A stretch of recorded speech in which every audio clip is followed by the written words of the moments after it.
আজ আমি রাতের ডিনারটা তোমাদের সঙ্গে শেয়ার করছি। দেখো, আজকে বানিয়েছিলাম, মানু কদিন ধরে বায়না করছে ঘুগনি করার জন্য, সেই জন্য করছি ঘুগনি। কড়াইতে সাদা তেল দিয়ে গোটা গরম মশলা, তেজপাতা আর একটু পাঁচফোড়ন ফোড়ন দিয়ে ওতে একটু কুচানো পেঁয়াজ আর একটা লঙ্কা আর একটু রসুন বাটা, আদা রসুন বাটা অল্প করে, যেহেতু মানুষ জন্যই বানাচ্ছি সেই জন্য হালকা একদম মশলা দিলাম। তারপর ওতে লঙ্কা হলুদ দিয়ে সিদ্ধ করে রাখা মটর আর আলুটা দিয়ে দিলাম, দিয়ে দেখো নাড়াচাড়া করে নিয়েছি। তাতে ওতে লবণ সব কিছু পরিমাণ মতো মশলা দিয়ে, ভাজা মশলা দিয়ে কষিয়ে নিয়ে জল ঢেলে দিয়েছি।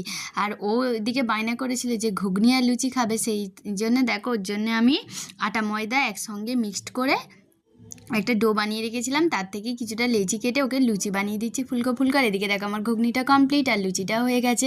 দেখো আমরা 3জন খাবো যেহেতু, সেই জন্য 3টে বাটিতে ঘুগনি তুলে নিলাম, ওতে দিয়ে দিচ্ছি শসা কুচি, পেঁয়াজ কুচি, লঙ্কা কুচি আর একটু উপর দিকে লেবুর রস না দিলে কি ঘুগনি মানায়।